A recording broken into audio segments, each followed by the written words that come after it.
ታድሶ ማለት ምን ማለት ነው?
ከእግዚአብሔር ከአባታችን ከጌታም ከኢየሱስ ክርስቶስ ፍጹም ጸጋና ሰላም በእናንተ ይሁን። እንደምን አላችሁ ውድ ተመልካቾቻችን? ይህ አፍላጋ ሕይወት ሚዲያ ነው።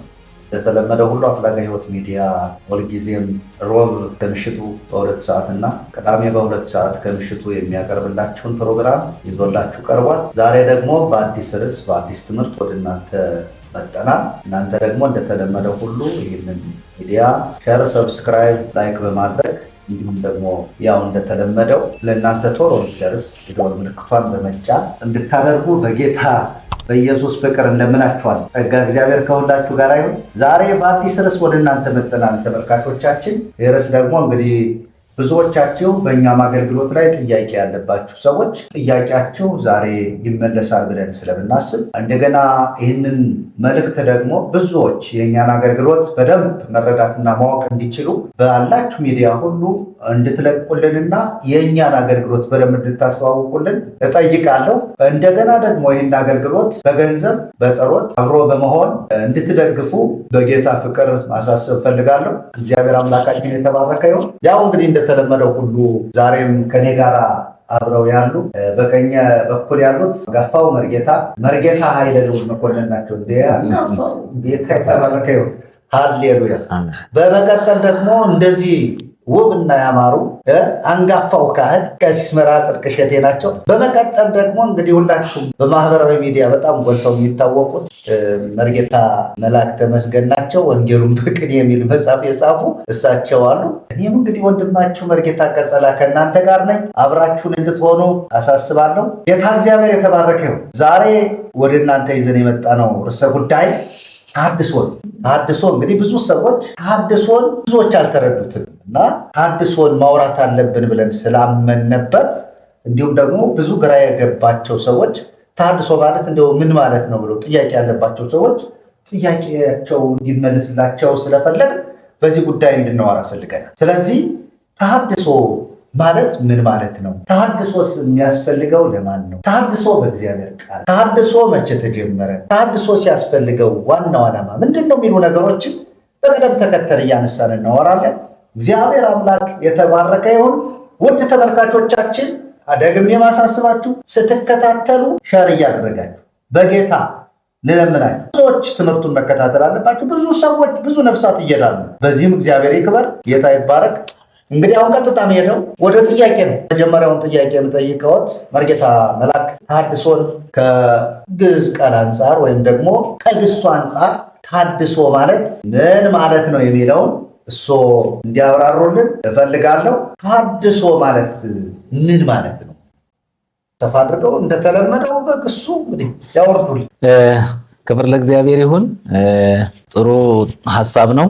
ተሐድሶ የሚለውን ሐሳብ የቤተ ክርስቲያን ሊቃውንት ወይም ደግሞ የግዕዝ ባለሙያዎች ከግስ በመነሳት ያወጡታል ማለት ነው። እንግዲህ ግሱ ሐደሰ አዲስ አደረገ፣ ተሐደሰ ታደሰ የሚለውን ነገርም ሁለቱን ነገሮችን በአድራጊም በተደራጊም ይይዛል ማለት ነው። ስለዚህ ሐደሰ ይሄድስ፣ ይሐድስ፣ ይሐድስ፣ ሐድሶ፣ ሐድሶት፣ ህዱስ፣ ሐዳሲ፣ ህዱሳን፣ ሐዳሰያን፣ ህድስት፣ ሐዳሲት፣ ህዱሳት፣ ሐዳሰያት፣ መሐድስ፣ መስተሐድስ፣ መስተሐድስ፣ መሐድሳን፣ መስተሐድሳን፣ መስተሐድሳን፣ መሐድስት፣ መስተሐድስት፣ መስተሐድስት፣ መሐድሳት፣ መስተሐድሳት፣ መስተሐድሳት፣ ሐደስት መድበል፣ ህዳሴ ጥሬዘር፣ ህዳሴያት በብዙ የሚለውን ይሄ ሐደሰ የሚለውን ግስ አወራረድ ይመለከታል ማለት ነው። ተሐደሰ ይትሄደስ፣ ይትሐደስ፣ ይትሐደስ፣ ተሐድሶ ተሐድሶ ተብሎ ህዱስ ተሐዳሲ ያው በቀተለ ይወርዳል ማለት ነው። ግሶች ተወራራሽ ግሶች ናቸው። የቀተለ ወደ ቀደሰ፣ የቀደሰ ወደ ቀተለ የሚወራረሱበት ነገሮች አሉ እና ተሐደሰ የሚለውን ተቀደሰ እንደምንለው አይነት ማለት ነው። ቀደሰ ተቀደሰ እያለ አቅደሰ እያለ ይሄዳል ግሱ እና እንግዲህ ተሐደሰ ብለን ስንል ተሐድሶ የሚለው ቃል ጥሬ ቃልም ይሆናል። በግዕዝ ቋንቋ አጠቃቀም ደግሞ ንዑስ አንቀጽም ይሆናል። ስለዚህ ንዑስ አንቀጹን ስንወስደው መታደስ የሚለውን ትርጉም ይይዝልናል ማለት ነው። እንደገና መለወጥ፣ መቀየር፣ ይሄ አሮጌውን ነገር ወደ አዲስ የማምጣት ሂደትን የሚያመለክት ሆኖ እናየዋለን። እንግዲህ በብዙ የግዕዝ መጻሕፍቶች ላይ ስንመለከት ተሐደሰ የሚለውን ይዞ ተሐድሶ የሚል ይወጣል። ሐደሰ ብሎ የሚለውንም ከዛ ደግሞ በጥሬ ዘር አድርገው ያወጡታል ማለት ነው። በሚላድም ማለት ነው። ግሱ ይህንን ይመስላል። ወትየድስ ገጸ ለምድር የሚል መዝሙረ ዳዊት ላይ የተጻፈ አለ። ምን ማለት ነው? የምድርም ገጽታ ምን ትላለህ? ታድሳለህ ይላል ማለት ነው። ተሐድሶ ራሱ የእግዚአብሔር ሐሳብ መሆኑንም እንመለከታለን። በብሉይም በአዲስም እግዚአብሔር ስለ ተሐድሶ የተናገረበትን መንገድ በተለያየ መንገድ እናያለን። በተለያየ ዘመናት እግዚአብሔር ሰዎችን ለተሐድሶ ሲያስነሳ ሲቀሰቅስ እናያለን። ተሐድሶ ምን ማለት ነው የሚለውን ጥቅል ሐሳቡን ስናስቀምጥ መታደስ፣ አሮጌውን ነገር ወደ አዲስ ማምጣት፣ ማስተካከል፣ ገንባት፣ እንደገና ደግሞ የሆነ ቅርጽ የማስያዝ መልክ የማስያዝ ነገር እንዳለው እንግዲህ በግዕዝ ቋንቋ በዚሁ መንገድ ማየት እንችላለን እና ሐደሰ አዲስ አደረገ፣ ተሐደሰ ታደሰ የሚለውን ሁለቱን ግስ ይዞ ይነሳል ማለት ነው። እግዚአብሔር የተባረከ። እግዚአብሔርን አመሰግናለሁ። እንደሆነቱ ስለዚህ ብዙ ሰዎች ሲመለከቱ ብዙ ጊዜ በቃ ግዕዝ አያውቁ፣ ዜማ አያውቁ፣ አቋቋም አያውቁ፣ ቅዳሴ አያውቁ ይላል። የሚሉ ደግሞ ምንም አያውቁ ናቸው እና ዛሬ እንዲያው በዚሁ ብዙ ኦርቶዶክሳውያን ተመልካቾች ስለምትከታተሉ ይህን ትምህርት መርጌታ መላክ የቅኔ መምህር ናቸው ብዙ ጊዜ ተናገሩ። ነገር ግን የቅኔ መምህርም ስለሆኑ ጭምር ነው ይህንን ግሱን ከመጀመሪያው እስከ መጨረሻው ድረስ አጠቃላይ እንዲያወርዱት የፈለገ። ለምንድን ነው ግሱ እንዲያው ቢወርድ ይጠቅማል ወይ አይጠቅምም የሚለውን ለእናንተ ለማድረስ ሳይሆን ልክ እንዳላዋቂ እያያችሁ ያላችሁ ሰዎች በደንብ ይኸው በቤተክርስቲያን ያለው ግዕዝ በደንብ ቅኔውን እናውቀዋል። መርጌታ መላክ ነው ቅኔ የዘረፉ ብላቸው ይዘርፋል። የዘረፉት ቅኔ ያለ በብዙ ሚዲያ ወደፊቱ እንዲሁ እየተዘረፈም ይለቀቅላቸዋል ክርስቶሳዊ የሆነ ቅኔ። ስለዚህ በጣም እግዚአብሔር እናመሰግናለን። ዜማን ብንል እንጮኻለን፣ ቅዳሴ እንጮኻለን፣ ዝማሬ መዋሥዕትም እንጮኻለን። ግን እሱ ሁሉ ምንድን ነው? ከቤተክርስቲያኒቱ የቀዳ ነው የተማርነው እውቀታችን በዚህ የሚደናገሩ ሰዎች በደንብ እንዲገባቸው ለማለት ነው እና እግዚአብሔር ይባርከው። በጣም ደስ የሚል እኛም ራሳችን እንደገና ቀኔው እሱን እየተማርን እንሄዳለን ማለት ነው። የግስ አወራረድ ክብር ለኢየሱስ ይሁን። ስለዚህ ተሐድሶ ማለት ያው ያረጀን ነገር ማደስ ማለት አዲስ ማለት ከሆነ በዋናነት የምናነሳው የተሐድሶ ዋና መነሻችን የእግዚአብሔር ቃል በመጽሐፍ ቅዱሳችን 66ቱ ቅዱሳት መጽሐፍት የተጻፈው ከዘፍጥረት እስከ ራዕየ ዮሐንስ ያለው ተሐድሶ ነው። እንዴት ብትሉኝ ብሉይ ኪዳን ላይ እግዚአብሔር ኪዳን የገባለት ሕዝብ ሲወድቅ ወይም ከእግዚአብሔር ሐሳብ ሲወጣ በነቢያት፣ በነገስታት፣ በቤተ መቅደስ አገልጋዮች፣ በካህናት ወይም በሌዋውያን እንዲመለስ ያደርግ ነበር። በሶስት መንገድ የሚያገለግሉ በጣም በዋናነት በሶስት መንገድ የሚያገለግሉ አገልጋዮች ነበሩበት። ብሉይ ኪዳን ራሱ ተሐድሶ ያስፈልገው ነበር አይደለም?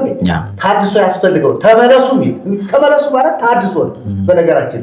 ስለዚህ ያንን የሚያገለግሉ የቤተ መቅደስ አገልጋዮች ካህናት፣ እንዲሁም ደግሞ ህዝቡን የሚመሩ ነገስታት፣ እንዲሁም ደግሞ በቤተ መቅደስ አገልጋዮችና በህዝቡ መሪዎች መካከል ደግሞ መልእክትን ከዚያ በተቀበለው ወደ ህዝቡ የሚያመጡ ተመለሱ የሚሉ ደግሞ ነቢያት ነበሩ።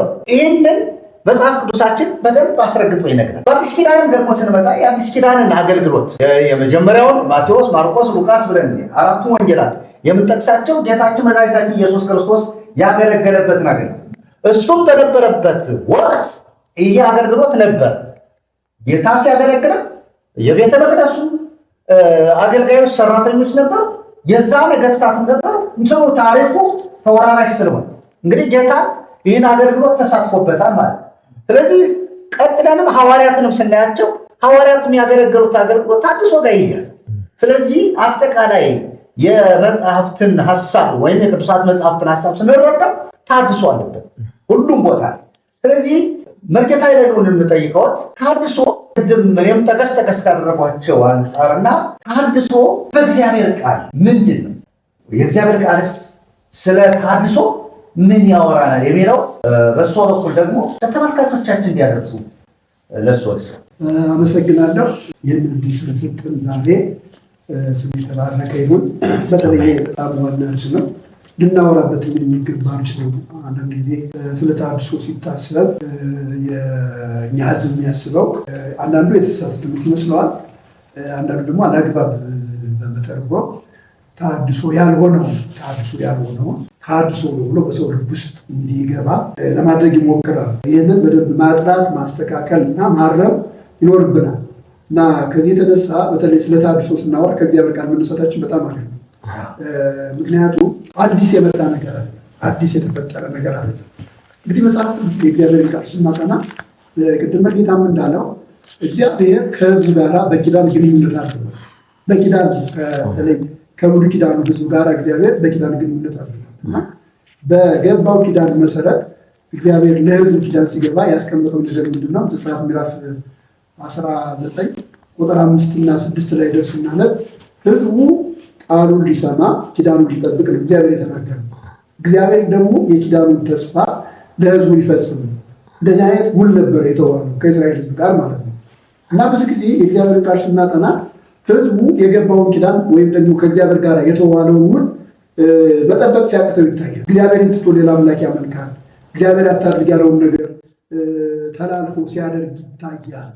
እና በዚህ ምክንያት በእግዚአብሔር ህዝብና በኪዳኑ ህዝብና በእግዚአብሔር መካከል ጤናማ ግንኙነት መቀጠል አልተቻለም። እና ብዙ የብሉይ ኪዳን መጻሕፍትን ስናጠናቸው የሚያሳዩን ነገር ምንድነው? ህዝቡ ከእግዚአብሔር ይለያል፣ ወይም ደግሞ እግዚአብሔር አታድርግ ያለውን ነገር ያደርጋል።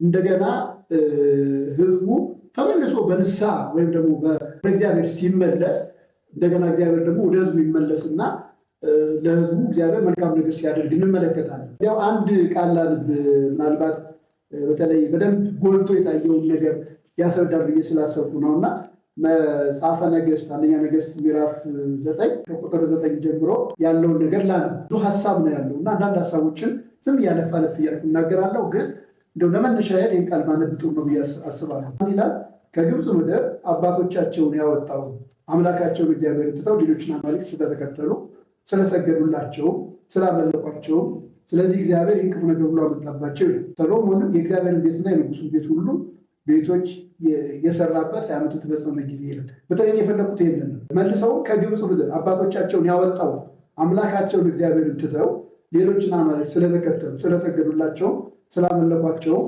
ስለዚህ እግዚአብሔር ይህን ክፉ ነገር ብሎ አመጣባቸው ይላል። እግዚአብሔር ከግብፅ አወጣው፣ በበረታች እጅ በተዘረጋች እጅ በጸናች ክንድ ነው የሚለው መጽሐፍ አይደል? እና እንደዚህ አድርጎ እግዚአብሔር ካወጣቸው በኋላ ህዝቡ ግን ይህንን አምላክ ትቶ ሌላ አምላክ ያመልክ ነበር እና ሌላ አምላክ ሲያመልክ ምን ይሆናል? ህዝቡ ታልፎ ይሰጣል፣ ለሌላ አካላት ታልፎ ይሰጣል። እና ይሄ በእግዚአብሔር ህዝብ መካከል ያለ ትልቅ ውጣ ውረድ እንደማለት ነው፣ ግብ እንደማለት ነው። ለምሳሌ ህዝቡ ከእግዚአብሔር ሀሳብ ይወጣል፣ እግዚአብሔር ደግሞ ስለተውት ይተዋቸው። ስለዚህ እንደገና ደግሞ ህዝቡ ሲመለስ እግዚአብሔር ደግሞ ይመልሳል። እና ይሄ በእግዚአብሔር ህዝብና እግዚአብሔር መካከል የነበረ ታሪክ ነው። እና ይህንን እያጠናን ስንሄድ የመጀመሪያው ነው በጣም ጎልተው የሚታዩ የተሐድሶ ዳንሳ አንደኛው በጣም ጎልቶ የሚታየው የተሐድሶ ዘመን የኤልያስ ዘመን ነው። አንደኛ ነገሥት ምዕራፍ 18 19 17 ላይ የምናገኘው ማለት ነው። እና ታውቃላችሁ ይህንን ታሪክ እስራኤል በሙሉ እግዚአብሔርን ትቶ በዓልን አስታሮትን አመለከ እና በዚህ ምክንያት 3 ዓመት ከ6 ወር ምን ሆነ? ሰማይ እንዳይዘንብ ተደረገ፣ ዝናብ እንዳይዘንብ ተደረገ። 3 ዓመት ከ6 ወር ማለት ነው። ለዚህ ምክንያት የሆነው ነቢዩ ኤልያስ ነው እና ነቢዩ ኤልያስ መጣና በቃ ልክ ቅድም በጌታ እንዳለው ነቢያትን ይልካል እግዚአብሔር። ነቢያት መጥተው የእግዚአብሔርን ሐሳብ ለሕዝቡ ይናገራል እና እግዚአብሔር ደግሞ ቃላቸውን ይሰሩ። ስለዚህ 3 ዓመት ከ6 ወር ዝናብ ተከለከለ፣ ምድር ፍሬ ማፍራት አቆመች፣ ሰው ሁሉ ተራበ፣ ተቸገረ፣ ተጠማ እና 3 ዓመት ከ6 ወር ካለፈ በኋላ እንደገና ኤልያስ ምን አደረገ? ለአክዓብ ተገለጠ እና ልክ ኤልያስ ሲጸልይ አሁን ያ ኤልያስ አንድ ነገር ተናግሮ ነበረ። ታስታውሱ ከሆነ ካፌ ቃል በቀር የሚል ማለት ካፌ ቃል በቀር ዝናብ እንዳይዘንብ የሚል ነገር ተናግሮ ነበር እና ልክ ኤልያስ እንዳለው 3 ዓመት ከ6 ወር ሙሉ ኤልያስ መጥቶ እስከሚናገር ድረስ ዝናብ አልዘነበም። ምን ሆነ? እዚያ 18 ላይ አንደኛ ነገሥት 18 ቁጥር 30 ላይ ኤልያስም ሕዝቡን ሁሉ ወደ እኔ ቅረቡ አላቸው። ሕዝቡን ሁሉ ወደ እርሱ ቀረቡ፣ ፈርሶ የነበረውን የእግዚአብሔር መሠዊያ አበጀ ይላል። ከዚያ ኤልያስም ስምህ እስራኤል ይሆናል የሚል የእግዚአብሔር ቃል እንደደረሰለት እንደ ያዕቆብ ልጆች ነገድ ቁጥር 12ቱን ድንጋዮች ወሰደ። ከድንጋዮቹም ለእግዚአብሔር መሠዊያ ሰራ። በመሠዊያው ዙሪያ 2 መስፈሪያ የሚይዝ ጉድጓድ ቆፈረ። ከዚያ እንጨቱን ረበረበ። ከዚያ ውሃ ሙሉበት ምናምን እንደምታውቁት እሳት ከሰማይ ወርዳ መስዋዕቱን በላች፣ ውሃውን ላሰች፣ ድንጋዩን ምናምን ሁሉ ጥርግርግ አደረገች እና ሕዝቡ ሆነ ያለ እግዚአብሔር እርሱ አምላክ ነዋል። እግዚአብሔር እርሱ አምላክ ነዋል እና ልክ እንደዚህ ሕዝቡ ከእግዚአብሔር ሲለይ እግዚአብሔር ነቢያትን ይልካል። በቃ ከእግዚአብሔር የሚያገኙት በረከት በሙሉ ምን ሆነ? ይከለከላል። ሕዝቡ ደግሞ ወደ እግዚአብሔር ሲመለስ እግዚአብሔር ደግሞ ወደ ሕዝቡ ይመለሳል። በነገራችን ላይ ታድሶ ማለት ይሄ ማለት ነው። ሰው ከእግዚአብሔር ጋር ያለውን ግንኙነት ሲያበላሽ፣ እንደ ሕዝብ፣ እንደ ግለሰብ፣ እንደ ሀገር ከእግዚአብሔር ጋር ያለውን ግንኙነት ሲያበላሽ እግዚአብሔር ለዚህ ሀገር ለዚህ ሕዝብ የሚያደርገውን ነገር ይከለክላል። ሰው ደግሞ ሲመለስ ወደ እግዚአብሔር ሲመለስ እግዚአብሔር ለሕዝቡ ማድረግ ያለበት ነገር ያደርጋል። ስለዚህ እንደዚህ እያለ ቀጥሏል። በተለይ በእስራኤል የነገስታት ዘመን ላይ ትልልቅ የታድሶ ዘመን ተካሄደ። የንጉሱ ሕዝቅያስ ዘመን ይታወቃል። ንጉሱ ሕዝቅያስ በጣም የሚገርም ንጉስ ነው። 5 ዓመት የነገሰ ነው። 9 ዓመት የገዛ ነው። እሱ በነገሰበት ዘመን በተመሳሳይ እስራኤል ችግር ውስጥ ነበር የነበረ። ከእግዚአብሔር ተነጥላ ጣዖት እያመለከች በየአደባባዩ ጣዖት እየተመለከ የነበረበት ዘመን ነው እና በዚህ ጊዜ እስራኤል ሕዝቅያስ ነገሰ። እስራኤል ሕዝቅያስ ሲነግስ የመጀመሪያ ያደረገው ነገር እንደሆነ ታውቃላችሁ። የተዘጋውን የእግዚአብሔር ቤት ምን አደረገ? ከፈተ እና የእግዚአብሔር ቤተ መቅደስ ምን አደረገ? አደሰ። ከዚያ ህዝቡን ወደ እግዚአብሔር መለሰ። የሚገርማችሁ ነገር ህዝቡ ወደ እግዚአብሔር ሲመለስ እግዚአብሔር ደግሞ ወደ ህዝቡ ይመለሳል እና ከንጉሱ ጋር ደግሞ እግዚአብሔር መልካም ነገር ሲያደርግ እንመለከታለን እና እንዲህ አይነት ነገሮች አሉ። ሌላው በጣም የሚገርመው ነገር ምናሴን ታውቁታላችሁ። ምናሴ በጣም የታወቀ ኃጢአተኛ ሰው ማለት እስራኤል ላይ ትልቅ ዓመፅ ያደረገ 55 ዓመት የነገሰ ሰው በእስራኤል ላይ 55 ዓመት የነገሰ ሰው የአሕዛብ ነገስታት ያደረጉትን ማድረግ ለሱ ምን መስሎ ታየው ነው? ቀላል መስሎ ታየው ነው። የማይደረግ ነገር አደረገ። በእግዚአብሔር ቤተ መቅደስ ውስጥ ጣዖት ያቆመ ተመልከቱት። አንድ የእግዚአብሔር ሰው የነበረ ንጉስ በእግዚአብሔር ቤተ መቅደስ ውስጥ ጣዖት እስከማቆም የደረሰ ማለት ነው። የሕዝቅያስ ልጅ ነው። ምናሴ ማለት የሕዝቅያስ ልጅ ነው። ከሕዝቅያስ ነው የተወለደ። ሕዝቅያስ ታድሶ ያደረገ ሰው ነው። ይህንን አባቱ ያውቀዋል። አብሮ በአባቱ ዘመን ነበረ። በዚህ ዘመን በነገራችን ላይ ነቢዩ ኢሳያስ ነበር አብሮ ያገለግል ነበረ በሕዝቅያስ ዘመን ማለት ነው እና በዚህ ዘመን የነበረ ሰው ነው። ግን ሌሎች የእስራኤል ነገስታት ያደረጉት ቀላል መስሎ እስከሚታየው ድረስ በእግዚአብሔር ቤት ውስጥ ርኩሰት ያቆመ ሰው ነው። ደግሞ የሚገርማችሁ ነገር ይህ ሲሆን እግዚአብሔር ከሱ ራቀና ተጨነቀ። ጠላት መጣና ከበበው። ዛንጅር ነው የሚባለው፣ ዛንጅር ነው። በዛንጅር ራሱን ይዘው የአሦር ነገስታት ወሰዱት እና በዚህ ጊዜ ምን አደረገ? ወደ እግዚአብሔር ተመለሰ ይላል መጽሐፍ። የሚገርም ነገር ወደ እግዚአብሔር ተመለሰ። በእግዚአብሔር ቤት አቁሞት የነበረውን ጣዖት አስወገደ እና እግዚአብሔርም ተለመኑ። ክብር ለእግዚአብሔር ይሁን እና የእስራኤል ነገስታት እንደዚህ ሲያደርጉ ነው። እነዚህ በጣም ትልቅ የተሃድሶ ዘመናት ናቸው። ኢዮስያስ የሚባል የእስራኤል ንጉስ ነበር። እሱም አድርጓል። ከዚህ እንለፍና በጣም ጎልቶ ደግሞ የሚታየው የነህምያና የዕዝራ ዘመን ተሃድሶ ነው። የነህምያና የዕዝራ ዘመን ተሃድሶ በተለይ የነህምያን ዘመን ተሃድሶ ለማየት ነህምያ ምዕራፍ 3 ማለት በጣም በቂ ነህምያ ምዕራፍ 3 ህዝቡን አስተባብሮ ተሃድሶ ያመጣ ሰው ነው። የነህምያ ተሃድሶ በምን ላይ ያተኩራል መሰላችሁ? ቅጥር ላይ ነው የሚያተኩረው። የሌሎቹ ተሐድሶች ህዝቡን ጣዖታትን በማጥፋት በማስወገድ ህዝቡ ወደ እግዚአብሔር እንዲመለስና እግዚአብሔር እንዲያመልክ ማድረግ ነው። የነህምያ ደግሞ ተሐድሶ ምንድን ነው ከተባለ የእስራኤል ቅጥር ፈርሶ ነበር። የኢየሩሳሌም ከተማ ተቀጥላ ነበረ። የአባቶች መቃብር እንዳልነበረ ሆኖ ነበረ እና እሱና ያደሰ ግን በዚህ ዘመን ከእሱ ጋር ደግሞ አብሮ የነበረ ሰው ነበረ። ማን ይባላል? እዝራ ደግሞ ምንድን ነው ያደረገው ከተባለ የህዝቡን ህይወት ነበር የሚያድሰው። አያችሁ፣ እሱ ቅጥሩን ሰራ። ነህምያ ቅጥሩን ሰራ፣ ቅጥሩን ጠገነ፣ የፈረሰውን ነገር አደሰ። እዝራ ደግሞ የህዝቡን ህይወት አደሰ። ህዝቡ የእግዚአብሔር ቃል በማስተማር የእግዚአብሔር ቃል በመንገር ህዝቡ ከርኩሰቱ ከአሕዛብ ጋር ተቀላቅሎ ነበር ተጋብቶ ከዛ ተለይቶ ወደ እግዚአብሔር እንዲመለስ በማድረግ የተሐድሶ ስራ ሰርቷል። እና ስንመለከት ሁለቱም ተሐድሶ ነው የሚለው መጽሐፍ ቅዱስ። ሁለቱም ተሐድሶ በብሉይ ኪዳን በነበረው ዘመን እግዚአብሔር ሁለቱም ተሐድሶ ብሎታል። ቅጥሩ መታደስ ተሐድሶ ነው። እንደገና ደግሞ የህዝቡም ህይወት መታደስ፣ በእግዚአብሔር ቃል መታደስ፣ ይህም ተሐድሶ ነው። እና እግዚአብሔር እንደዚህ እያደረገ ነው የእግዚአብሔርን ህዝብ ወይም ደግሞ የብሉይ ኪዳኑን ህዝብ እየመራው የመጣ ማለት ነው። ስለዚህ ተሐድሶ በጣም አስፈላጊ ነው። ሰው ቀጥ ብሎ ስለማይሄድ፣ ሰው ቀጥ ብሎ ከእግዚአብሔር ጋር መሄድ ስለማይችል ምን ያስፈልገዋል ከተባለ ተሐድሶ ያስፈልገዋል። ትንሽ አንድ ሁለት ሀሳብ አዲስ ኪዳን ላይ ልናገር። አዲስ ኪዳን ላይም ስንመጣ እግዚአብሔር በተሐድሶ ነው የቀጠለው። ለምሳሌ የጌታ ኢየሱስ ክርስቶስ መምጣት ራሱ ተሐድሶ ነው። ሰው ከአምላክ ጋር ተጣልቶ አይደለ? በኃጢአት ምክንያት ከአምላክ ጋር ተጣልቷል፣ ተለይቷል። ስለዚህ ሰው ወደ ቀደመ ቦታ፣ ወደ ቀደመ ክብሩ፣ ወደ ቀደመ ነገሩ የሚመልስ ሌላ አካል ያስፈልግ ነበር። ኢየሱስ ክርስቶስ መጣ። ኢየሱስ ክርስቶስ መጥቶ በመስቀል ላይ በመሞት በመሰቀል ደሙን በማፍሰስ ከእግዚአብሔር ጋር የተጣላውን ህዝብ ወደ እግዚአብሔር ሲመልሰው እንመለከታለን። ይሄ የአዲስ ኪዳን ተሐድሶ ነው። ሐዋርያት በዚህ ነው የቀጠሉ። እንግዲህ ይህንን ወንጌል እየሰበኩ ሲሄዱ ሐዋርያት በተለይ አዲስ ኪዳን ላይ ደግሞ ስንመጣ የምናየው ነገር ይህንን እየተሰበከ ነበር። ልክ እንደ ብሉይ ኪዳን ውስጥ እግዚአብሔር ለአዲስ ኪዳን ውስጥ የማዳኑን ጸጋ ገለጠ፣ የማዳኑን ክብር ገለጠ። የተደረገውን የመስቀሉ ስራ ለህዝብ እንዲተዋወቅ አደረገ። ነገር ግን ምን ነገር ይፈጠር ነበረ መሰላችሁ? የአዲስ ኪዳን አማኞች ደግሞ ጌታን ከተቀበሉ ወይም በክርስቶስ ካመኑ በኋላ አምነው ከዳኑ በኋላ እየተከታተሉ የስህተት ትምህርቶችን በቤተክርስቲያን መካከል የሚያስተምሩ ነበሩ። አንደኛውና ትልቁ የአይሁድ ትምህርት ነው። በተለይ የህግ አስተምሮ ማለት ነው። ለምሳሌ የሮሜን መልእክት፣ የገላትያን መልእክት ስናጠና የምናገኘው የህግ ትምህርት ነው። እናንተ መዳን ብቻ ነው እንደሚጠበቅባችሁ፣ ምን መሆን አለባችሁ? ህግን መጠበቅ አለባችሁ፣ መገረዝ አለባችሁ የሚል ትምህርት ነበር። ይሄ ተሐድሶ ነው። ይሄ ተሐድሶ አስፈልጎታል። ይሄ ተሐድሶ አስፈልጎታል። ለምሳሌ ታስታውሳላችሁ በሐዋርያት ሥራ ምዕራፍ 15 ላይ የተደረገው የኢየሩሳሌም ጉባኤ የተደረገው በዚህ ምክንያት ቤተክርስቲያን ተሰብስባ ቁጭ ብላ ምንድን ያደረገችው? በቃ እኛና ህዝባችን ልንሸከመው ያልቻልነውን ነገር ወይም ደግሞ ልንጸድቅበት ያልቻልነውን ነገር በአሕዛብ ክርስቲያኖች ላይ መጫን የለብንም። እኛ ሁላችን ራሱ በክርስቶስ አምነን ሄደን፣ ስለዚህ እኛን ያላዳንን እኛን ወደ እግዚአብሔር ያላቀረበው ነገር በእነሱ ላይ መዳን የለብንም። ይልቁንም ሊጠብቁት የሚገባ ነገር ከታነቀ ከደም ከዝሙት እንዲርቁ ብቻ ይህንን እንንገራቸው፣ ከዚያ ውጭ ምንም ነገር ማስቸገር የለብንም ብላ ቤተክርስቲያን ወሰነች። ስለዚህ አያቸው አሁን ይሄ ተሐድሶ ነው ማለት ነው። ቤተክርስቲያን አሁን በዚህ እንድትቀጥል አልተፈለገም።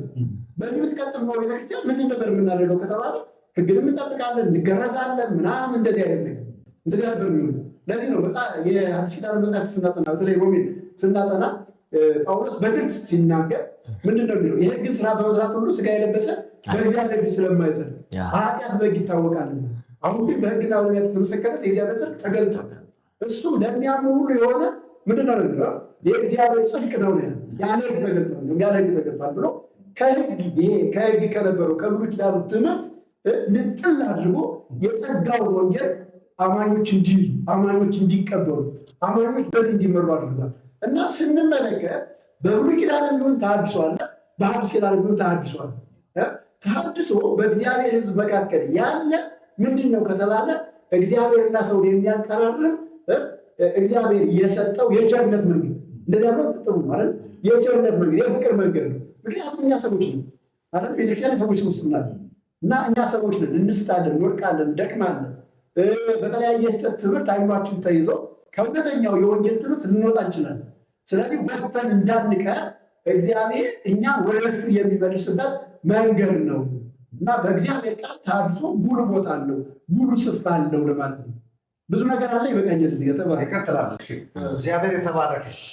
በጣም ደስ አይል? አይደል አባቶች አባዊ ደስ የሚል መግለጫ ማለት ለምንድን ነው ይህንን ብዙ ጊዜ ብዙ ሰዎች የሚፈልጉት ትምህርት ነው። አሁን ይህንን በተናገርን ቁጥር ሰዎች ዓላማችን ምን እንደሆነ እየተረዱት ይሄዳሉ ብለን እናምናለን። እና ቅድምም እንደተባለው ታድሶን በብሉይ ኪዳን እሳቸው ሲያብራሩት ታድሶ በብሉይ ኪዳን በዋናነት ግን እግዚአብሔር ምን ይመስላል ሰውን በምድር ላይ አገልጋይ ሲያደርገው ለምንድን ነው ስል ለማደስ ምንም እንትን የለውም እኮ ቀላል እኮ ነው። ለምሳሌ ቅድም ኤልያስን አነሱ አይደል? ኤልያስ ነብይ ነው፣ ግን ደግሞ ነገስታት ደግሞ አሉ። ኤልያስ በነበረበት ዘመን ነገስታት ነበሩ። የቤተ መቅደሱ አገልግሎት ኤልያስ ህዝቡን ወደ የት የሚመልስ ነብይ ነውና ወደ እግዚአብሔር የሚመልስ ከጣዖት አምልኮ ከባዕድ አምልኮ ወደ እግዚአብሔር የሚመልስ። በነገራችን ላይ በዘመናችን እኮ ጣዖት ነው ያለው። ሌላ ምንም አዲስ ነገር ስለሌለ እኮ ነው እኛ አሁን አገልግሎታችን እያስቀደምን ያለ ነው። እና በጣም ተመልካቾቻችን ልታስተውሉ ያስፈልጋል። ይህንን ጉዳይ በደንብ ልታጤኑት ልታዩት ያስፈልጋል። አሁን ብዙ ጊዜ በገድል በድርሳን ምናምን ስናነሳ ተች እንመስላችኋለን። እነዚያ የሚነሱትም ከታድሶ አንጻር አሁን ከተነሳው ከእግዚአብሔር ቃል ከመጽሐፍ ቅዱስ አንጻር ነው እንጂ የምናነሳቸው እኛ የበታቸት ሱስ ኑሮብን ማለት ወይም ደግሞ ድርሳንና ገድል ማንበብ እንዲ በእውነት ደስ ብሎንም አይደለም። ግን ትውልድን ከእግዚአብሔር የለየ ወደ እግዚአብሔር የማያቀርብ ይልቁንም ዕለት ዕለት ከእግዚአብሔር የሚያርቅ ትምህርት ስለሆነ ነው። በገድላት በድርሳናት በታምራት ያሉትን ሀሳቦች አንስተን በመጽሐፍ ቅዱስ ምንተቻቸው ከዚህ አንጻር ነው መከታተል። በተለይ እነ ፕሮፌሰር እነ ዶክተር ሊቀ ሊቃውንት እነ ርዕሰ ሊቃውንት የሚል ታስተውሉ ያስፈልጋል። ያልፋል እኮ የዓለም ያልፋል። ሁለተኛው ላይ ብዙ ሰው ሊያጨበጭብላችሁ ይችላል። ብዙ ውሸት ደርድራል እና ከሱ አንጻር ብታዩ ጥሩ ነው፣ ይጠቅማችኋል። የእግዚአብሔር ቃል እንዲህ ነው። አሁን እግዚአብሔር ይባርካችሁ። በማስረጃ መጽሐፍ ቅዱሳዊ ማስረጃ እያቀረቡ ነው ታድሶን በእግዚአብሔር ቃል። ለምሳሌ ቅድም እሱ እንዳነሱ ሮሜ ላይ ቅድም እሱ አንድ ጥቅስ አለ። ደግሞ ሮሜ 12 ላይ አንድ ጥቅስ አለ። ይህ ግለሰባዊ ታድሶ ግለሰባዊ እንደገና ተቋማዊ ታድሶ ያስፈልጋል። በኋላ እንመጣበት። ስለዚህ ሮሜ 12 ላይ እኮ በግልጽ አስቀምጦታል። በአእምሯችሁ መታደስ ተለወጡ እንጂ ለዓለም አትምሰሉ አይደለም ይላል። በአእምሯችሁ መታደስ አሁን በአእምሮ ካልታደሰ ሰው ማንን ይመስላል ማለት ነው? እግዚአብሔርን አይመስልም። ይህን ዓለም ይመስላል ማለት ነው። ስለዚህ ይህን ዓለም ከመምሰል የሚያወጣ ደግሞ በአእምሮ መታደስ ነው። የሚያድስ እኮ እግዚአብሔር ሰጠን። በአዲስ ኪዳን እኮ ከሰው ጋር አብሮ የሚሰራ የማይወሰን አብሮ የሚኖር ወመንፈሰከ ቅዱሰ የታውፀ ምራዬ ብለን ማንጸልይ ዳዊት እንደዚያ ብሏል። እኛ ግን ታተማችሁ ተብሎ የታተምነበት ቅዱሱ መንፈስ ከኛ ጋር። ስለዚህ በሱ ነው የምንታደሰው እና ሰው ይህንን አይወደው። በእውነት ትክክለኛ ክርስቲያን የሚል ሰው እኮ ሁልጊዜ ምንድን ነው ያለው ጳውሎስ? በአእምሯችሁ መታደስ ተለወጡ እንጂ ለዓለም አትምሰሉ። ይሄን ደግሞ ካለ በኋላ ምንድን ነው የሚለው? ለአእምሮ የሚመች አገልግሎታችሁ ነው ይላል። ግን ደግሞ ትክክለኛው ተርጉም አምልኳችሁ ነው። ያልታደሰ አያመልክም ማለት ነው። ስለዚህ ያልታደሰ የሚያመልከው ጣዖትን ነው፣ የታደሰ የሚያመልከው ግን እግዚአብሔር ነው። ለምን? አዳሹ እግዚአብሔር ስለሆነ ብቻ አይደለም እንዴ። አንተስ አንተ ከመዋመቲ ከኒ ዘይያል ደቂቃ ግብርቲ ከይነብር ዋላ አለም። ሃሌሉያ አሜን። እግዚአብሔር የተባረከ። አያችሁ፣ አንተ ግን አንተ ነህ። ዓመታቶችህን ለዘላለም አያልቁም። የእግዚአብሔር ዓመታቶች። ስለዚህ በዘመናት ሁሉ እግዚአብሔር ሰዎችን በዚህ ምድር ሲጠራ ለታድሶ ነው። ስለዚህ አስመልክቶ ቄሴ መርጌታ ኃይለ ልዑል እንግዲህ ስለ ታድሶ መጽሐፍ ቅዱሳዊ ታድሶ ከብሉይ ኪዳን ያለውን አንስተው በአዲስ ኪዳን ያለውን ታድሶ እንዲህ ነው ብለው ሰብሰብ አድርጌ ነው የተናገረው። በጣም በሚገርም ደስ ይላል። በጣም ደስ ብሎኛል እና እሱን አስመልክቶ ተናግረዋል። አሁን እሱ ለተመልካቾቻችን የሚያስተላልፉት ታድሶ ለማን ነው? ማን ነው ታድሶ የሚያስፈልገው? በመጽሐፍ ቅዱሳችን ማን እንደሚያስፈልገው ነው የሚነግረን። ሀሳቡ ያው ተያያዥነት ስላለው ይህን አስመልክቶ ደግሞ እሱ ወደ ተመልካቾቻችን ይህንን ጥያቄ በደንብ አብራርተው እንዲያስተላልፉ ለሱ ወደስ። መልካም ክብር ለአምላካችን ለእግዚአብሔር ይሁን።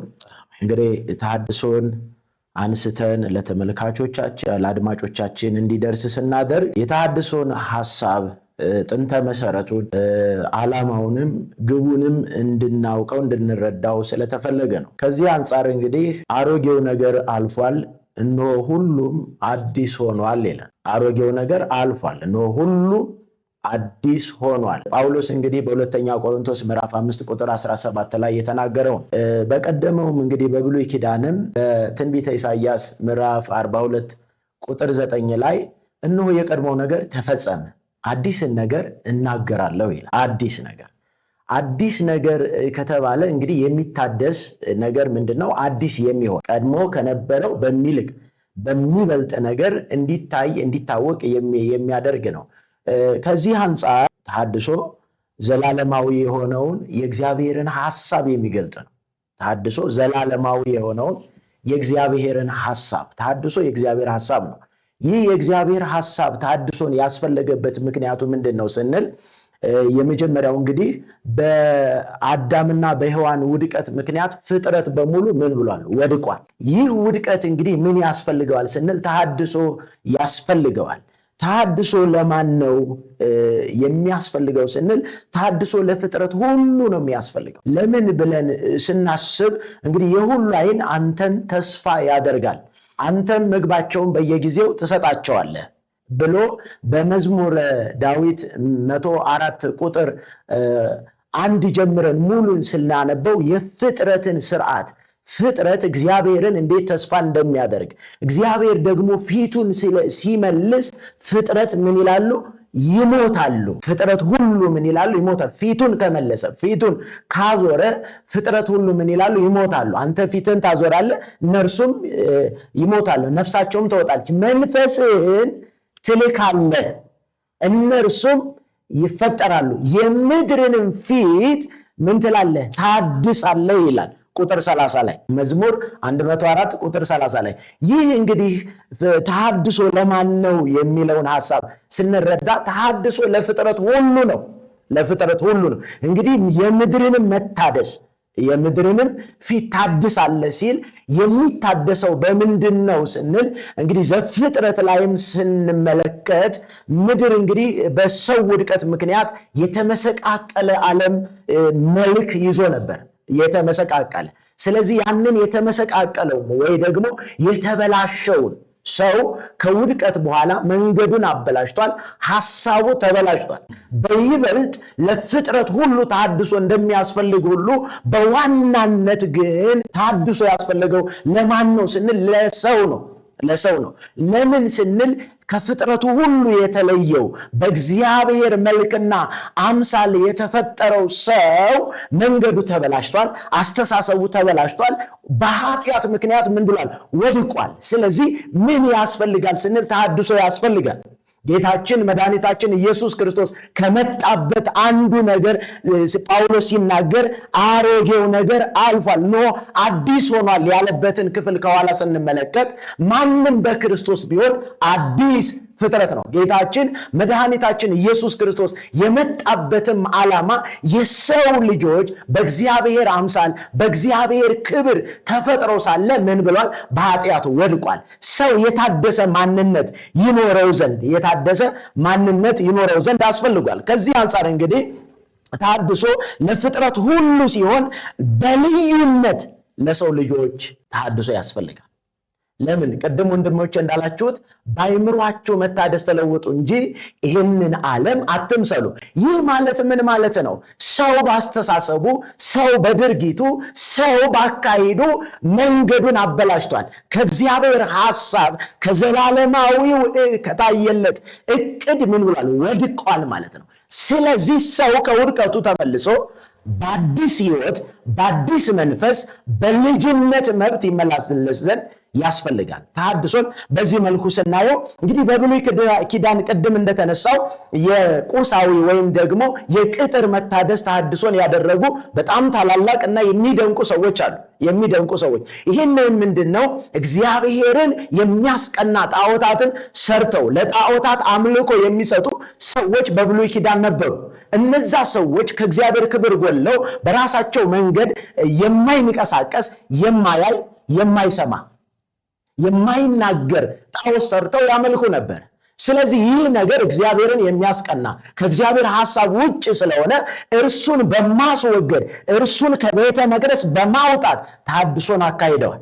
ተሐድሶን አድርገዋል። ለምሳሌ በዛ በብሉይ ኪዳን የነበረውን የተሐድሶ ሁኔታ ስንመለከት በዕዝራ መጽሐፍ ምዕራፍ 9 ላይ ቁጥር 8 እንደዚህ የሚል ቃል እናገኛለን። አሁንም ቅሬታ ይተውልን ዘንድ በተቀደሰውም ስፍራ ችንካርን ይሰጠን ዘንድ አምላካችንም ዓይናችንን ያበራ ዘንድ በባርነት ሳለን ጥቂት የሕይወት መታደስ ይሰጠን ዘንድ ለጥቂት ጊዜ ከአምላካችን ከእግዚአብሔር ሞገስን ተሰጥቶናል ይላል።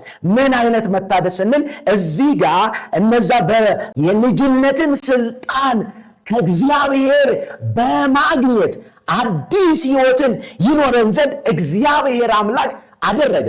በብሉይ ኪዳን ቅድም ወንድሜ መርጌታ ኃይለ ልዑል እንዳሉት እግዚአብሔር ከሰዎች ጋር ኪዳን አለው። እግዚአብሔር ከሰዎች ጋር ግንኙነት አለው። እግዚአብሔር ሰውን ሁሉ ይወዳል።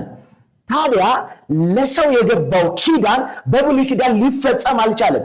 ሰዎችም ያንን የገባላቸውን ኪዳን ጠብቀው ከእግዚአብሔር ጋር ያላቸውን ህብረት ማስቀጠል አልቻሉም። ሕጉን ጠብቀው ማስቀጠል ስላልቻሉ በቤተ መቅደስ ውስጥ የነበረውን ጣዖታት ሁሉ በመስራት በማቆም እግዚአብሔርን በማስቀናት ለምርኮ አሳልፎ ሰጥቷቸው ነበር። እስራኤላውያንን ከእግዚአብሔር ኪዳን ጎለው ከሕጉ ውጭ ሆነው ስለነበረ በመከራ ውስጥ ሳለው ወደ እግዚአብሔር ጮኸው ወደ እግዚአብሔር ተመልሰው እግዚአብሔርን በተማጸኑት ጊዜ የሕይወት መታደስን እንደሰጣቸው ለጥቂት ጊዜ ይላል። ሞገስንም ደግሞ እንደተቀበሉ በዚህ ክፍል ላይ እንመለከታለን። እንግዲህ ተሐድሶ ለፍጥረቱ ሁሉ ነው ስንል ግን እንድናሰምርበት ተመልካቾቻችን ተሐድሶ ለሰው ልጅ ያስፈልጋል ብለን በዚህ ዘመን አሁን ባለንበት ዘመን ለተመልካቾቻችን እንድናደርስ እግዚአብሔር ስለፈለገ ነው እኛን የጠራው እኛን የመረጠው። ስለፈለግን አይደለም። እንግዲህ ታውቃላችሁ ተመልካቾቻችን፣ ሰው የራሱ ምርጫ አለው፣ ሰው የራሱ ፍላጎት አለው። እንግዲህ ተሐድሶን በዚህ ዘመንም ሰዎች በራሳቸው ሐሳብ በራሳቸው አመለካከት ይተነትኑታል፣ ይገልጡታል። የተሐድሶ አገልግሎት የሚሰጡ አሉ። ያም ደግሞ እንግዲህ ሚዛኑን ከእግዚአብሔር ቃል አንጻር ስንመለከተው ማንን የሚያከብር ነው ብለን ትኩረት እንድንሰጥ ያደርገናል። ማንን የሚያከብር ነው? ምንስ የሚገልጥ ነው? ለምንስ ነው ይህ የሚደረገው? እንግዲህ ተሐድሶ የእግዚአብሔር ሐሳብ ከሆነ የእግዚአብሔርን ሐሳብ በቃሉና በመንፈስ ቅዱስ እንደሆነ የእግዚአብሔር ቃል ያስተምረናል።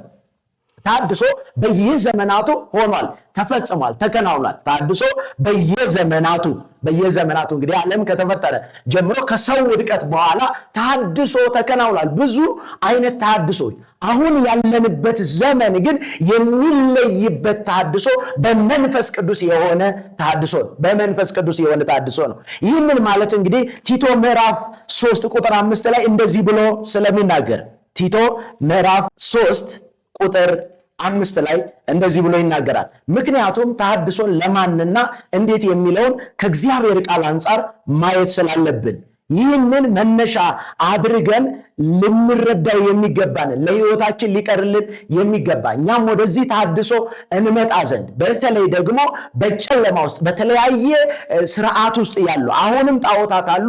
አሁንም በእግዚአብሔር ከሰጠን እድል ውጪ ሰዎች በማይገባ ሁኔታ በመከራ ውስጥ፣ በስቃይ ውስጥ፣ በጭቆና ውስጥ፣ በጨለማ ውስጥ የሚመላለሱት ይበዛሉ። ተሐድሶን ያልተረዱ ተሐድሶን ብለውም የተሐድሶን ሐሳብ የማያራምዱ ስላሉ ይህ ከእግዚአብሔር ቃል አንጻር ቃሉ እንደዚህ ይነግረናል። የእግዚአብሔር ቸርነት ሰውን መውደዱ በተገለጠ ጊዜ ተመልከቱ፣ የእግዚአብሔር ቸርነት ሰውን መውደዱ በተገለጠ ጊዜ እንደ ምሕረቱ መጠን ለአዲስ ልደት በሚሆን መታጠብና በመንፈስ ቅዱስ በመታደስ አዳነን እንጂ እኛ ስላደረግነው በጽድቅ ስለነበረው ሥራ አይደለም ይላል። ያም መንፈስ በጸጋው ጸድቀን በዘላለም ሕይወት ተስፋ ወራሾች እንድንሆን በመድኃኒታችን በኢየሱስ ክርስቶስ በእኛ ላይ አትረፍርፎ አፈሰሰው ይለናል ቃሉ። እግዚአብሔር አምላካችን ስሙ የተባረከ ይሁን። ኢየሱስ ጌታ ነው። እንግዲህ ተሐድሶ በተለይ ደግሞ ዳግም በመወለድ አሁን ተሐድሶ ያስፈልጋል። ይህ ተሐድሶ ደግሞ በልባቸው የሆነ በቁስ ላይ የተጻፈውን ያንን ሕጉን በልብ ላይ በመጻፍ በልባችን እንድናስበው በአእምሮአችን እንድናስተውለው እግዚአብሔር አንድያ ልጁን ሰጠን። ክብር ለአምላካችን ለእግዚአብሔር ይሁን። ከዚህ አንጻር መጽሐፍ ቅዱስ ምን ይለናል? አሁንም ጳውሎስ ለዚህ ነገር አበክሮ ይነግረናል። እንዲህ በማለት እናንተ ግን ክርስቶስን እንደዚህ አልተማራችሁትም፣ በእርግጥ ሰምታችኋልና እውነትን በኢየሱስ እንዳለ በእርሱ ተምራችኋል። ፊተኛው ኑሯችሁን እያሰባችሁ እንደሚያታልል ምኞት የሚጠፋውን አሮጌውን ሰው አስወግዱ። እንግዲህ አሮጌ ማንነት አለ። ያ በአዲስ ምን ማለት አለበት? መቀየር ስላለበት አሮጌውን ሰው አሮጌውን ማንነት ምን በሉ? አስወግዱ። ታዲያስ አሮጌውን ማንነት አስወግዱ ካለ በኋላ በአእምሮአችሁ መንፈስ ታደሱ። በአእምሮአችሁ መንፈስ ምን በሉ? ታደሱ። መታደስ ያስፈልጋል። በይበልጥ እንግዲህ ሰው ምን ያስፈልጓል ስንል ተሐድሶ ያስፈልጓል። አስተሳሰቡ፣ አመለካከቱ፣ ዕውቀቱ በብርሃን የተሞላ ጥቅም የሚሰጥ ፍሬ ያለው እግዚአብሔርን የሚያከብር ለእርሱ የሚጠቅም ካልሆነ በቤተ ክርስቲያናችን በኢትዮጵያ ኦርቶዶክስ ተዋሕዶ ቤተ ክርስቲያን አራት አይና የሚባሉ ሊቀ ሊቃውንት ተብለው በዕውቀታቸው በሰው ዘንድ የታወቁ ነገር ግን በእግዚአብሔር ያልታወቁ እግዚአብሔርንም የማያውቁ እግዚአብሔርም የማያውቃቸው ጣዖታትን በማምለክ እግዚአብሔርን የሚያስቀኑ ስላሉ አሁንም ተሐድሶ ያስፈልጋል። በተለይ ደግሞ ለኢትዮጵያ ኦርቶዶክስ ተዋሕዶ ቤተክርስቲያን ተሐድሶ ያስፈልጋል ስንል ከእግዚአብሔር ቃል ሚዛን ተነስተን ነው። ሰው ሁሉ ምን ያስፈልጋል? ተሐድሶ ያስፈልጋል። እንግዲህ በመጨረሻም ደግሞ እግዚአብሔር አንድ ሐሳብ አለው። አዲስ ሰማይና አዲስ ምድር ይመጣል። ያም ደግሞ ያንን በተስፋ እየጠበቅን ለአዲስ ልደት በሆነው በመንፈስ ቅዱስ በመታደስ ልጆች ያደረገንን እግዚአብሔር አምላክ በልጁ በኢየሱስ ክርስቶስ የፈጸመውን ተሐድሶ ዘላለማዊ ሐሳቡን እንዲያውም ደግሞ በኢየሱስ ክርስቶስ በዘመን ፍጻሜ ሁሉን በክርስቶስ ምን ይል ዘንድ ይጠቀልል ዘንድ ያለውን ሐሳቡን እንድናገለግል እርሱን በማምለክ እርሱን በመፍራት እንኖር ዘንድ ያስተምረናል። ከዚህ አንጻር ተሐድሶ ለማን ነው ስንል ለፍጥረት ሁሉ በተለይ ደግሞ ለሰው ያስፈልጋል። ክብር ለአምላካችን ለእግዚአብሔር ይሁን። እግዚአብሔር የተባረከ አሜን። ሃሌሉያ። አበቃ አርጋለሁ ተፈለገ በዜማ አሜን። ክብር ለኢየሱስ አሜን። አሜን። አሜን። በጣም ይህንን ትምህርት የሚከታተሉ ወይም ወደ እናንተ ላምጣው የምትከታተሉ ሰዎች በደንብ ትጠቀማል። ግን የላችሁ እንዲው አንድ ጊዜ ጆራችሁን ስጡና እየመረራችሁ ስሙ።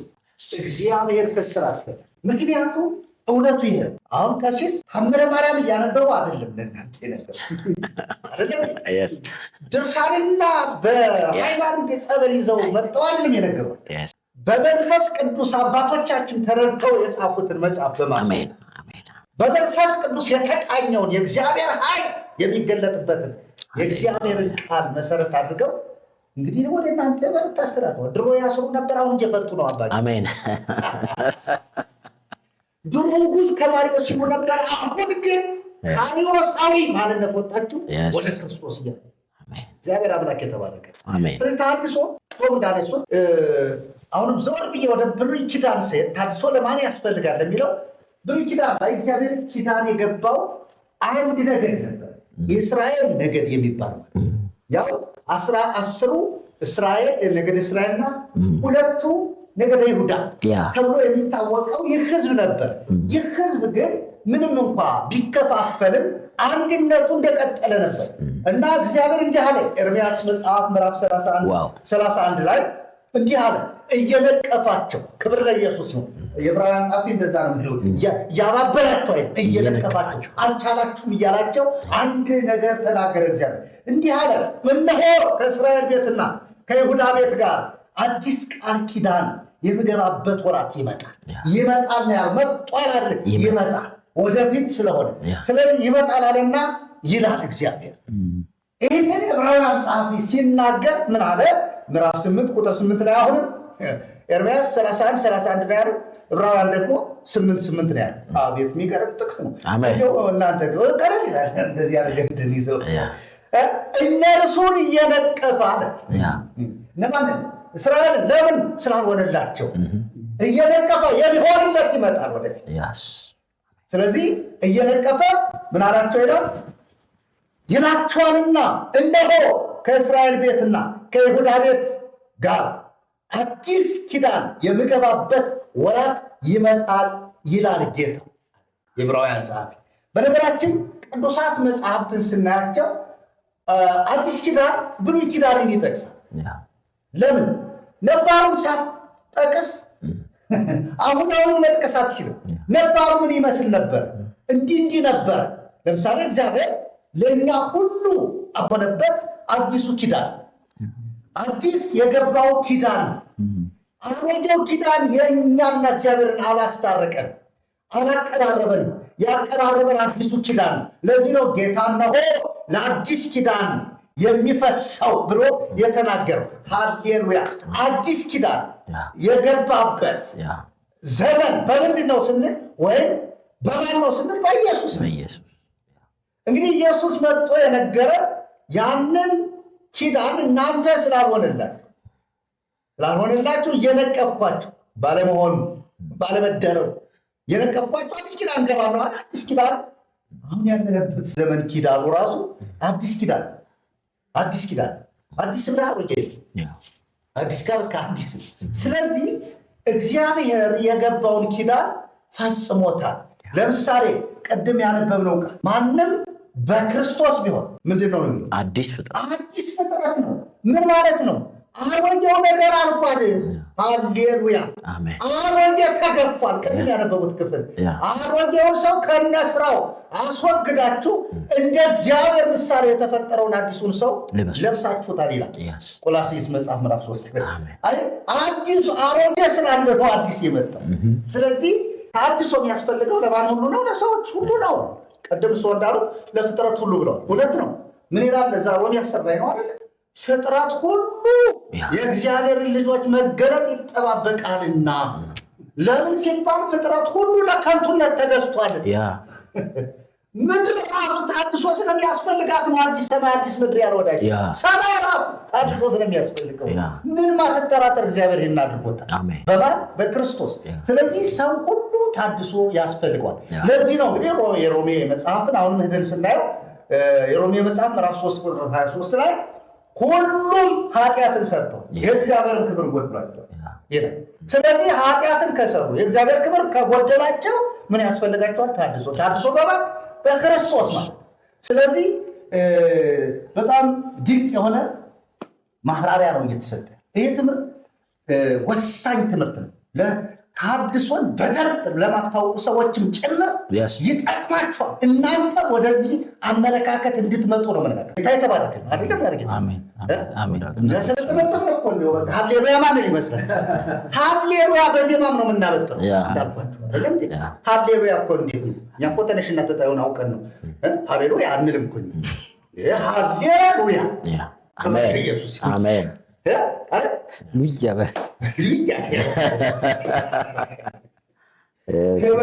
ስለዚህ እንግዲህ ቀሲስ በደንብ በሚገባ ታድሶ ለማን እንደሚያስፈልግ እና ሌሎችን ማብራሪያዎች ጭምር በመጽሐፍ ቅዱሳችን በደንብ እያብራሩ ነበር። በማን እንደሚታደስ ጭምር እየተናገሩ ነበር። በመንፈስ ቅዱስ ነው መታደስ የሚቻለው የሚለውን እያነሱ እየነገሩን ነበር። እንግዲህ ይሄ ከሆነ አሁን ተያያዥ ሀሳብ ነው ማነሳት ዋና ስለሆነ የተሐድሶ ወይም ተሐድሶ የሚያስፈልግበት ዋናው ዓላማ ለምን የእኛም አገልግሎትም ስለሚዳስስ ነው። ዋናው ዓላማ ምንድን ነው? ዓላማ ቢስ ነን ወይ መርገጥ እኛ ተሐድሶ ነን ብለን ስንናገር ወይም ተሐድሶ በነገራችን የሆነ ተሐድሶ ለስን ተቋም እንዳታረጉት ተቋም አይደለም ለሁሉም ነው ተሐድሶ ካለን አንድ ወይም ተቋም እናገረው ካለን በክርስቶስ ኢየሱስ በአካሉ ያለ ተቋም ነው የምንለው ይሄ ምንድን ነው የሚባለው? ዩኒቨርሳል ይሆን ዓለም አቀፋዊ ተቋም ነው የምናደርገው ተሐድሶ ነው እንጂ ግላዊ የሆነ በየእንትኑ ያለ በየሰበቻው የተወተፋለ። ስለዚህ ዓለም አቀፋዊ ነው ተሐድሶ ካለ አካሉ ላይ የተገጣጠመ ነው የሚገጣጠም ጭምር ማለት አይደለም። በእርሱ በኩል ወደ እግዚአብሔር የሚመጡት ፈጽሞ ሊያድናቸው ይችላል ሲል እኮ መጥተው ይጋጠማሉ ማለት ነው። ስለዚህ ተሐድሶ ዋናው ዓላማው ምንድን ነው